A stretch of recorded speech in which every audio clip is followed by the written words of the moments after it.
Good morning, Dark Tiders. I've got ADHD medication in my system and a monster in my right hand, and today we're going to be talking about Veteran.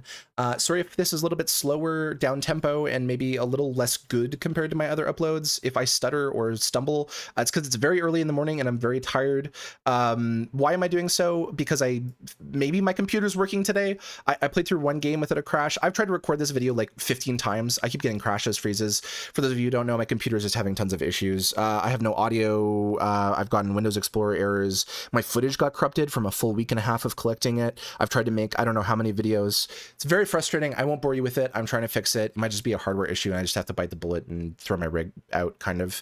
But anyway, we're going to be talking today about just a very generalist, well-rounded, very consistent IAG combat blade marksman focused build. We're also going to be talking about a plasma gun focused target build that I think is very well suited to, group play, higher level play, true duos and stuff like that. This is a build that I use in true solo, no stealths, often, and I think it's pretty reliable and good in that environment. It's also the build that I use in 90% of my pub games just because it's very reliable again and consistent.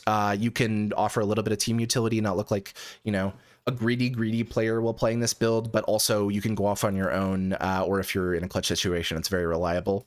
Spoiler alert, by the way, neither of these are original. These are very, very common. I just thought I'd make a video talking about them because I don't think anyone's made one recently. I think this one in particular was popularized by Tanner some time ago. I think most high-level veteran players are going to end up here with Talon nodes without too much thought, honestly, because there's just some obviously good things down here, but that's neither here nor there. We'll get there. We're going to go through the weapons, curios, talents, how my other videos have sort of been, and go from there. So combat blade. So what are you going to use for your primary? Either dueling sword or combat blade. Why do I like combat blade over dueling sword for this particular build? Class fantasy, for one. Using a dagger is super fun. Two, it just works really well with your kit because you can make very good use of flesh terror. Why is that? It's because of reciprocity and desperado typically. So I don't know how in depth people want me to be. You know what? I'm just going to go through everything. I feel like that's the most useful to people. Modifiers, you're going to do 80, 80, 80, 60. Some people do 60 damage, 80 everything else just to get the little bit of extra mobility because the actual damage difference between 60 and 80 is relatively low on this knife. I don't personally think that that's, worth it for me, and I don't really do it. But you could. There's nothing wrong with that. It is totally valid if you want the little bit of extra movement. For perks, I'm going to do crit chance unyielding just because I like this weapon as my boss killer and I do not use it typically to kill carapace unless I'm in a very particular situation. For blessings, you're going to use flesh terror or riposte. If you were wanting to use this to kill carapace, I would say either just swap this for carapace or swap this for carapace and take uncanny strike instead of flesh terror. I think that's a totally valid strategy. Personally for me, I use this like this because I'm using my IAG with this build to use carapace. Your primary in this build, in my opinion, is only really used for mobility or elites that are right in front of you, or if you want to move up on a pack of gunners because, the situation calls for it or you get displaced. Combat blade overall, why do you see so many high-level players talking about combat blade? Here, hold on, I'm going to turn this off quick. Okay. Why did so many high-level players talk about combat blade overall, and why do they think it's so good? It's because it's super reliable, it requires not a lot of thought, and it's consistent.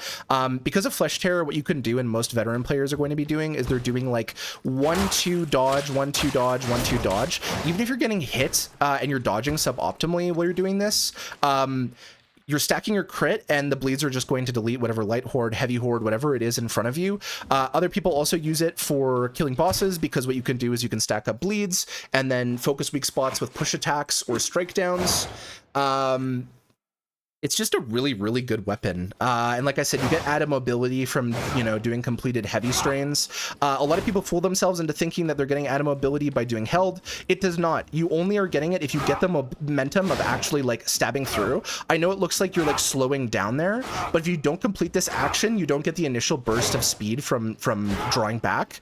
So this is only useful if you were in a situation where you're doing a slide dodge and you want to finish it on something, whatever it may be. But yeah, don't do this. I see a lot of people doing this and thinking they're doing something. It doesn't do anything. You can also end the momentum into a slide. This is a very small increase in speed. We're talking maybe 3% over just doing this. And if you actually do this not well, it ends up hampering your speed. So for most people, I think we shouldn't do that, but something to mention.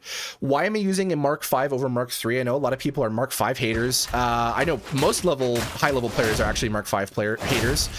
The reason why I like Mark 5 so much is for a few different reasons. For one, its push attack is really good.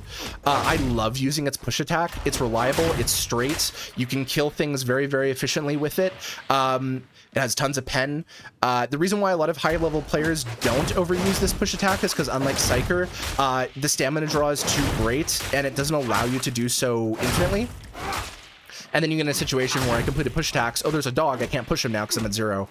You know, it's not great. This build, though, has so much stamina regeneration that it allows me to utilize push attacks a little bit more often without getting in dangerous stamina numbers.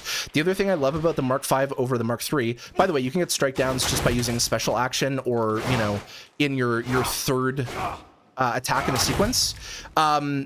But I like it because you can use it for better cleave. So you're trading a little bit of single target for better cleave. Obviously, this is just immediately better cleave if you have multiple things in front of you. But one thing that a lot of people, especially high-end Darktide players, don't talk about is like drag-through mechanic. So like Chivalry, you know, when you're using a weapon, if you do this, the hitbox extends, right? And with this weapon, it's particularly good. So if you're like faced with a bunch of elites, you can do stuff like this. And if you get like crits and there's a few elites, you will literally kill every elite in one shot with that drag through. It's sometimes more reliable than others. There definitely is some diminishing returns. I don't know exactly how it's calculated on the amount of targets that you hit with the drag through, but it's really reliable. I really like that weapon. If you don't want to use Combat Blade, use Dueling Sword. Change this. You know, or don't change Unyielding. You don't need Carapace with this weapon. Take Uncanny Strike Riposte. I think that's your most reliable setup for that. Infantry auto gun. So I run everything 80 except for mobility. I do 60% mobility because I think that it's unnecessary to have it higher. You get max dodge count already by being at 60% mobility, and I don't think that the added mobility stats are worth it. I don't even think they're worth it to enable strip down, which you'll see is on this weapon. Some people do 70-70 between mobility and stability. If you have really good aim and you're reliable with this weapon, I think that's good. I'm not a great player when it comes to actual gunplay, so I find that the 80% stability just helps me, and it's a very, very minimal loss with the mobility. Some people also dump ammo completely, do 60, 80, 80. If that's something that you are wanting to do, that's totally fair. I think in like a 4-man, that's completely fine because you'll never run out of ammo. I do a lot of true duos and true solos. So for me, I like the added ammo. There's plenty of opportunities I'll be at red, or like one extra clip makes a big difference for me. So for me, I like it this way. For perks, if you are not using this weapon to kill Carapace, you run flak crit chance rather than flak Carapace. It just makes this weapon more reliable overall, and it scales very well with crits. Premier Blessing is going to be dum-dum. You're going to take it 100% of the time. It is very, very good. Secondary Blessing, I run strip down. I'm not going to be able to show you this right now because I think Creature Spawner is going to make my computer crash if I try to use it. But basically the idea is if you're faced with like a bunch of elite gunners, or you're just caught out of position, it just allows you to press sprint, and you can pretty much infinitely sprint in combination with your Curios and duck and dive. It just means that you don't have to worry about ranged fire in any way, shape, or form with this build. It's super reliable. It's great for true solos for that reason. There'll be plenty of, you know, times I'll be in a shooting gallery, and regardless of good positioning, I'll get displaced. I have to run past a horde, and it's slightly more reliable than, you know, dodging side to side with crouch slides. Is it necessary? No, it's not necessary. With really good play, strip down is, you know, kind of niche in its use case, and more damage, you know, can be better. If you're going to use a second blessing, the only two that I would say you should look at are going to be Fire Frenzy and Death Spitter, and Death Spitter is always going to perform on this build particularly better than Fire Frenzy. I wanted to talk about this too because a lot of people brought this up in my Guncyker video, and they're like, don't you know Death Spitter is always better than Fire Frenzy? Pretty much. It pretty much is. The only reason why I like it better with that build is because I utilize my melee far more with that build, because Scryer's Gaze enables Maccabean Dueling Sword to a high level. And that build is super ammo reliant, so you just can't utilize this weapon as a horde clear tool as reliably as you can in this build. Why is this better than this? Close damage is good. If you're really aggressive, you're close to things, this will outperform on a very small level. On single target damage than this. The flat damage from strength will not outweigh this. But this, if you were using this as really your primary weapon, is going to serve you better because strength affects cleave, it affects flat damage, and it affects dagger, excuse me. What that means is you're going to get, if you're shooting into a horde, way more punch through and a huge damage increase over this. The other thing that this doesn't mention that a lot of people constantly comment about, Death Spitter stacks 5 times, so it's not just one instance of 6.5. It's 5 instances. So it's really, really good. If you're going to use a second damage blessing, I suggest you use Death Spitter. Curios are going to be 3 max stamina, 2 toughness. We need to have 1 max stamina curio to enable strip down, and also just because stamina is really important and you should be anyways. I run combat ability regen on all, stamina regen on all. I like double toughness just because you have so much gold toughness and or so much gold toughness. You just have so much toughness regen. You're overcapping toughness constantly. Having more toughness is going to be better because of the DR. You really should never take health damage. I go through tons of games with this build and have like 10, 15 damage taken. It doesn't require a lot of thought. If you like turning your brain off and, let's say you smoke a little bit of green magic before you like to play Dark Tide, you don't want to be totally useless. Doing this with these talents just means you won't take damage. You're going to be very effective. Lots of displacement. It's great. What do you use in the 3rd slot? I always use sprint efficiency, block efficiency for most of all my builds. Technically speaking, you need double sprint efficiency to make your strip down loops infinite. I don't really value that. I think it's silly. You have like a minute and a half before that timer becomes relevant if you have 100% uptime on shooting.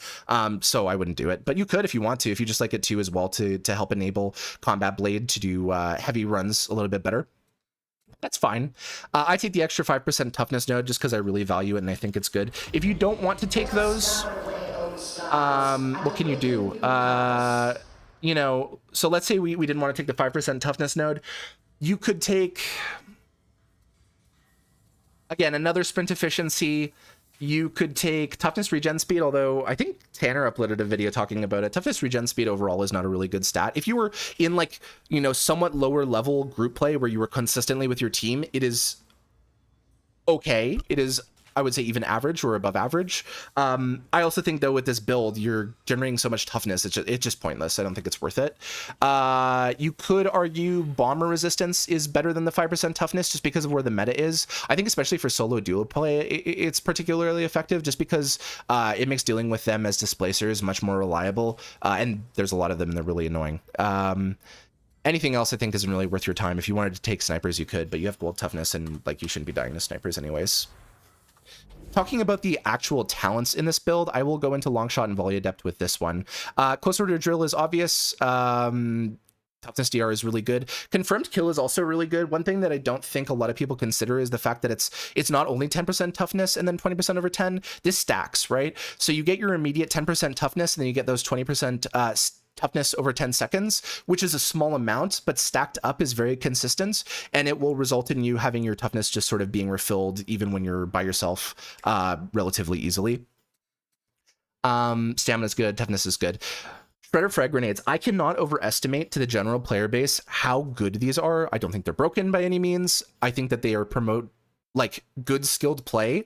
Shredder frag grenades are incredibly versatile. You can use them to clear light hordes, you can use them to clear medium hordes, you can use them as displacement for crushers so that they fall forward or back. You can utilize it primarily, and I think a phenomenal thing that a lot of people don't do, if you throw 2 of these grenades to just get a little bit more bleeds up in a really packed room, and then red stim yourself, you can delete a pack of crushers in literal seconds. I wish I had footage of it. I played a true solo the other night and we were in the nightmare scenario. It was like a room filled with crushers, elite gunners, literally everything. I cleared that entire room in probably 4 seconds with 3 grenades and a red stim. I cannot overestimate how good it is. You get 5 and 3 vegs as well, which is great. A lot of the time when I play with high level players and I outperform them, they're consistently asking me, why are you outperforming me? It is always because of Shredder frag grenades. Good usage of Shredder frag grenades pads your damage a bunch. they're just really reliable. You should be at 3 at all times if you're in a 3-veg. You should be at 1 to 2 depending on situation in a regular match, so that you don't overcap with demo stockpile and demo team. I promise you, use them more often than you think. You get a lot of them in high level play. Obviously, if you were not running demo team, or you were in lower difficulties where demo team gets less value, that becomes a little bit less relevant, but still, use them a bunch. Crack grenades are not worth using, in my opinion. Why are they not worth using? If your primary objective is to kill bulwark and crushers, there are better tools to do it with veteran, with bolt gun and plasma gun. The radius also on them is too low, and you get 1 less of them. It also doesn't, offer as much displacement, and this can be just as reliable at clearing rooms, if not way more reliable at clearing rooms than this, because again, bleeds and red stim. I'm using Get Back in the Fight instead of Catch a Breath. If you were using this build just in a 4-man or whatever, Catch a Breath is going to be better for you, arguably. I think you get so much toughness already that I still don't really run it, and I like this. 30-second cooldown is actually pretty long, and this can get, procced in situations you don't want it to, or you can get, you have a mistake.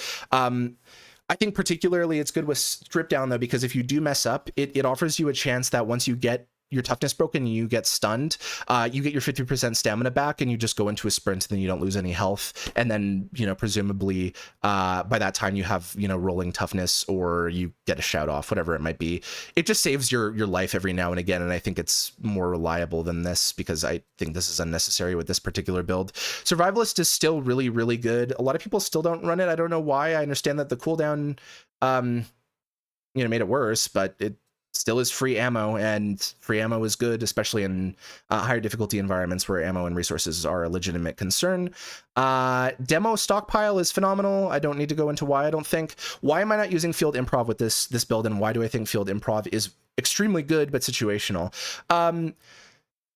You could make an argument that even if you were playing on your own, field improv provides you with so much grenade generation in difficult situations that it's worth taking. It's a real, I put down an ammo crate and like, I'm safe for as long as I need node. I feel as though in true duos, solos, and high-end content, unless like you just get so many grenades, I think. Like you get so many grenades from this, you get so many grenades from this, that this loses a lot of value. If you have one other player on your team that uses grenades, I think that this can outpace this depending on environment, and you should consider taking it. You also, if you don't value tunnel vision, which I think if you're in a 4-man environment, and I'll get into this later, doing this is better, and just having this single point in marksman's focus. But for me personally, I usually am playing with zealots and psychers, and neither of them get value from this, so I just don't use it. It is incredibly good though. Don't think that I don't value it. It's very, very, very good. I don't need to talk about voice of command. It offers displacement. It replenishes your toughness on an incredibly low cooldown when paired with tactical awareness. This gives you toughness to your allies. It's all really good. 15 seconds also is a very long time, and it gives gold toughness. Gold toughness is probably the strongest thing in the game. It trivializes a bunch of content. It's reliable. I don't know what to say. These just pale in comparison unless you really like doing stealth and you're doing solo runs. But I don't think that solo stealth runs are really worth your time. I think if you're going to do it, you should try to do it no stealth. But that's maybe a conversation for another day. Over here, we have Reciprocity, Desperado. Reciprocity, I've already talked about. It gives you crit chance on dodge. It's a super reliable way to get crit chance. Yes, Desperado is really good. Why am I not running it? I'm not running it because with this build and many builds, I'm using my secondaries, my primary, horde clear, whatever it might be, everything. So I don't get as much value out of this, and I think that the 10% melee crit chance is kind of unnecessary when you have all of your buffs up. But by all means, if you want to like pull this again and do this and not take field improv, that's fine too. Duck and dive enables strip down. I think duck and dive is necessary on almost every veteran build if you care about like clutches. I don't take it on this build, funny enough, which we'll get into a little bit later, but I think it's really, really good. 30% stamina on avoiding ranged attacks by dodging, sprinting, or sliding is incredibly easy to do, and getting stamina back is always good. Onslaught is the reason why we're running Carapace. This allows IAG and weapons like it to get decent TTKs on Carapace enemies, and it allows you to utilize finesse damage on them too with marksman's focus. It also makes it so that the TTK on shooting one of these dudes in the head with stacks of Marksman Focus far outweighs the TTK of shooting them in the body. So it's really, really good. Like I said, if you don't want to do this and you want to pick up these two like points, that's totally fair. Just switch your melee option to Carapace, and then that's fine. I just like the ease of use of this, and I just like shooting. So I also play a lot of true solos, like I said, with this build, and in that environment I like it because it allows me to kill crushers at distance with a weapon that has relatively low melee range and can cause issues in that environment. Why am I taking Keep Their Heads Down over For the Emperor in solo play? Even though we have Strip Down, I just really like Keep Their Heads Down. I think that ranged attack suppression is underrated in this community overall. It makes a very consistent, easy experience if you're doing four-mans, like pubs. People don't have to deal with gunners as much, which I would say most of the time is what people take chip damage from. So I think it's just really good. You can shoot next to a group of gunners for like a second, 2 seconds, and they're going to stop shooting and they're going to pull back. It's really reliable. If you don't value this or you want this, you could take this instead. I think that's completely fine. I don't think there's anything wrong with that. Excuse me. I'm not going to talk about tactical awareness. It's broken. Demo team is a little bit more nuanced. It's very, very good. You get tons of grenade generation. It depends on the environment you're in. If you're going for like a speed run strat type thing where you're just doing your 3-veg to run to elevator, this loses value, obviously. If you were in a lower difficulty, this loses value. I think even in pubs it loses value, kind of. But I think overall, because of how strong shredder grenades are, it's just an automatic include in every build, and the conversation of this over this is pretty rare. It's just really good. Iron Will is incredibly broken. Getting 50% toughness damage reduction above 75% toughness is just insane. I don't know why they haven't nerfed this to like 25 or even like 15. It just, you're always at 100% toughness or gold toughness, and in combination with this and your other toughness DR with like just these nodes, you're just like invincible, and you can take a lot of abuse with little effort or investment from gunners. So it's really, really, really, really, really good. You could pull this. Some people do pull it because it's kind of overkill even if you're good at it, and take like a damage node, and that's fine if that's something you want to do. These 3 nodes are integral in pretty much every veteran build. Weak spot damage is really good, ammo is really good, base damage on elites is really good for obvious reasons. I don't think I have to talk about these. Deadshot is something that is a little bit more controversial, not in the sense of its power, because most people who are higher level players, even lower level players, identify how good this is almost immediately.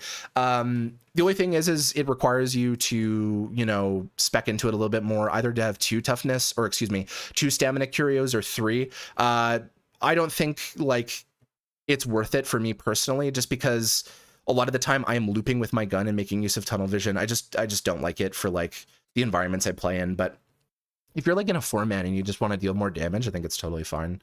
I think it's better.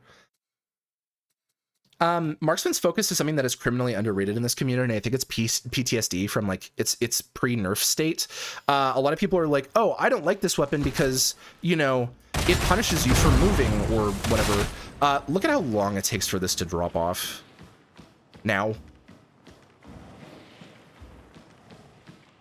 You see my point. And in a dense horde, you can literally just like hip fire and get these. This is not a dense horde, so it's probably not gonna happen. But you can hip fire and get these up to 10 really easily. The finesse damage increase is not negligible. It is pretty significant. Yeah, it makes a huge difference in TTKs. And it's a single point investment. I don't know why so many people undervalue this keystone. If there's anything you can take from this, Marksman Focus is very, very good. I don't know. Okay. I don't want to go on a rant about no keystone people and like saying like, oh, grenades are better to invest in. Although shredder grenades are really, really good. I think the more you invest in them, the lower their use cases, because you get into situations where it's just like totally overkill to drop them. This is a phenomenal node. Please utilize it. I like tunnel vision. If you were in a 4-man environment, this is pointless, in my opinion. It's really only good in a true duo or true solo environment. You know, this used to have only 2.5% toughness replenishment, which was fine and still okay. And it's a good, like, I'm out of toughness, I have no tools, I need toughness now button, or node. Respot kills restoring 10% toughness is so good. I can't tell you how good it is. Like, there are tons of situations where you are, you know, out of stamina or whatever, and there's a horde in front of you, and you just turn for like a split second and like do this. I'm not gonna be able to do it as effectively here. It just refills your stamina so quickly. I really like it. This obviously, like I said, loses effectiveness in group play where stamina is not as important or necessary, but I really like it. I think you should try it out. It also means that you can, you know, use your combat blade to its full effectiveness with heavies for increased movement speed, and you don't have to really worry about stamina being as much of an issue. It also enables you to do push attacks more often, which again I really value. They're really good for killing bosses too, like hitting Chaos Spawn head and Plague Ogryn head just becomes much easier. Very good. That pretty much completes this side. We'll move on to the next build. Same weapon, you can choose between these two. I prefer Combat Blade, especially because this is a little clunky and unyieldy. Plasma Gun is absolutely broken. It is the strongest weapon in the game. Don't argue anything else.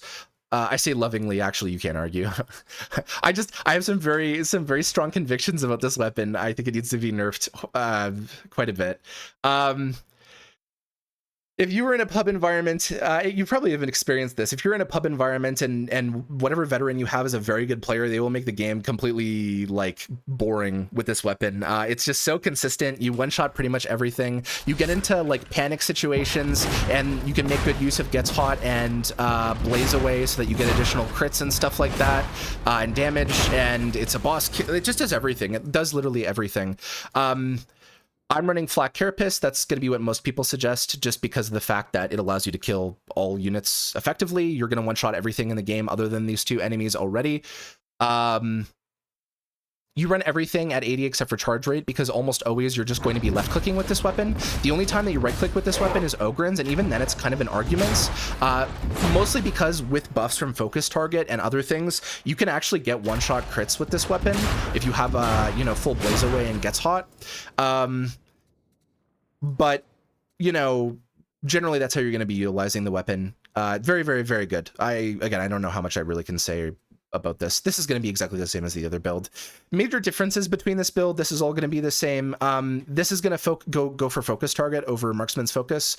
I think this build is phenomenal for duo play. It might be the best duo play build in like 3-Vags and stuff like that, just because of how consistent it is at killing monstrous enemies, unyielding enemies. And how good it is at killing like specials prio targets at all times. We don't keep their heads down. We take for the Emperor overall because this is unnecessary. This weapon has tons of attack suppression because it does it all already. The only time that you need ranged attack suppression on this is when you're dealing with packs of Reapers, realistically, because everything else you're going to kill within a timely manner. And I think it's only like 2 or 3 shots to make them suppressed. So this is just totally pointless.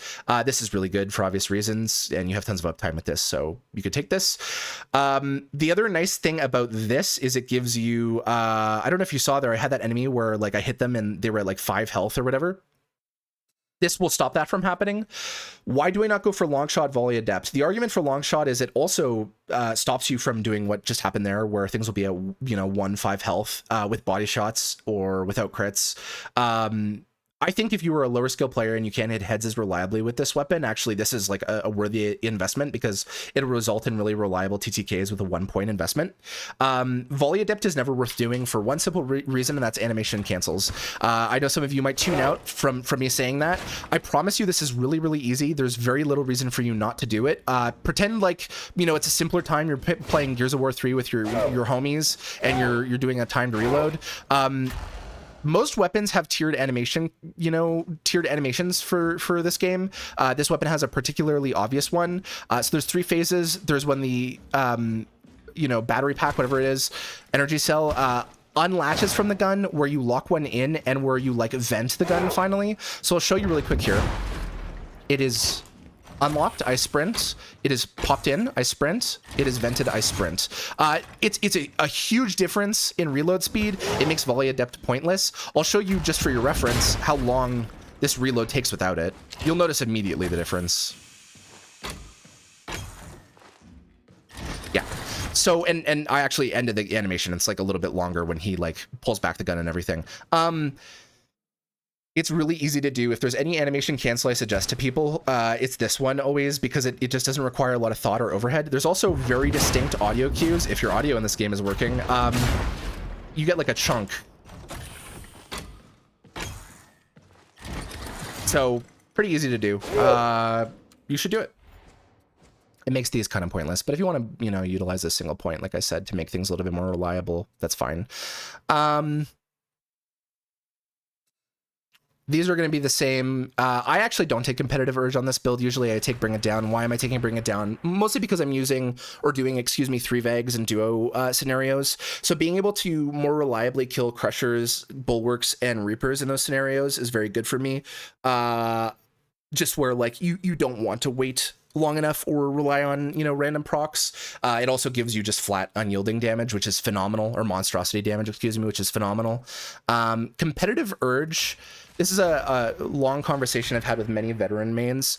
Competitive urge will outperform this in most scenarios. And if I'm using IAG, which by the way, you can use this build with IAG, and I think it's better than this build for group play. If you're using IAG or you value this, you should take this instead. This will almost always outperform this just because uptime on it is relatively high. 2.5% chance whenever an ally kills any enemy, which by the way, ally just means a player, so it involves you as well, is really good. You get a little bit of suppression. If you're not running plasma gun, or even if you're doing like group play, this is probably going to be better than this, but I rely the reliance of this, consistency of this, excuse me. Focus target is another one that is very, very underrated, I think, in the community. I know all the true solo no-stylists are going to be like, but weapon specialist, smile. Yeah, it's really good. It's really, really good. I just don't like this tree as much. I don't like certain aspects of this tree. If this is how you prefer to play because, you get better use out of certain melee weapons. Dodge speed is really good. Dodge distance is really good. It's consistent. That's fine. Focus target, though, I think is a very easy tool that some people overvalue the, overhead of playing with it. It gives you increased damage, both a, overall damage buff to you and your allies in coherency, and as well damage on the actual target. That damage is pretty significant. It increases, I'm not going to do the actual math, although that makes me bad YouTuber. It increases the damage very significantly. It can lead to 1-shot breakpoints. It can reach like 2-shot breakpoints on targets that you'd be doing like 4 or 5 shots sometimes.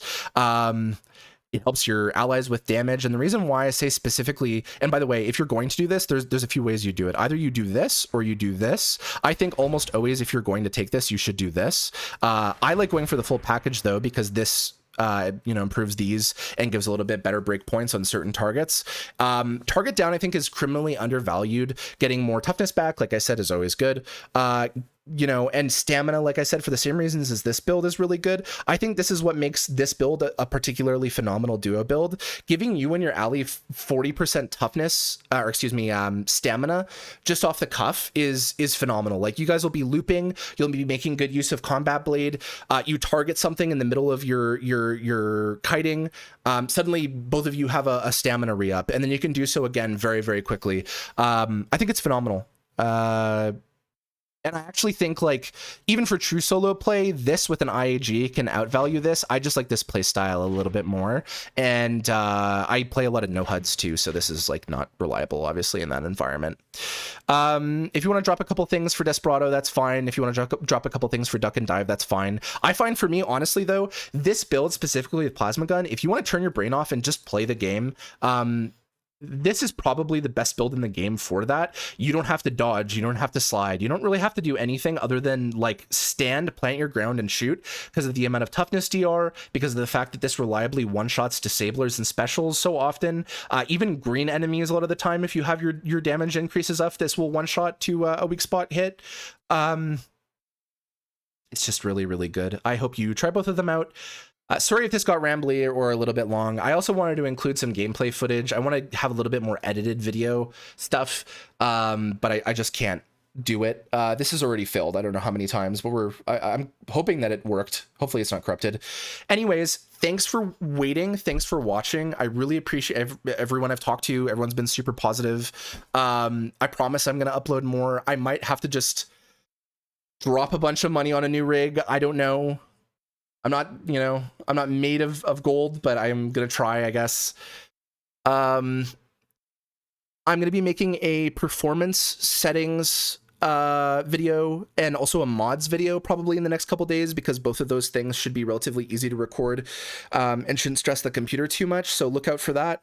I'm also going to be putting up a community poll. I wanted to include footage of like a true solo I did the other day, like as a clip before this video. I'm trying to like talk or think through like how I want my content to look, and I'm probably gonna put up a community poll, so keep an eye out for that. I don't know whether or not like people prefer no gameplay and just me talking, if you like a little bit of gameplay at the start and then the build, or if you want like the build and then a full game of gameplay at the end and it's like longer. Both of my first two videos had different engagements. First one had no gameplay, second one had gameplay at the end. This one intended to have a clip at the start. I don't know. I'm going to put up a poll. Let me know your thoughts. Thanks for listening if you got this far. Sorry if I didn't mention certain things. Veteran is an incredibly, like, bottom heavy class, so if I didn't mention things that are incredibly impactful, it is not because I don't value them. It is simply because there is just too much for me to go over. Tanner has an excellent resource on Veteran, and I think he's going to be putting out another video, he said in one of them, where he goes through pretty much every talent. Most of those are the same as the current talent tree, so you can reference that if you want like a breakdown of each and every one. I might do that too for the classes in the future if that's something people want. But honestly, either of these two builds will get you through all content. You will outperform pretty much everyone. You shouldn't take really any damage, even if you are not playing particularly well. I think Veteran is great, and I hope more people play it, and I hope to see you in some games. Thanks for watching.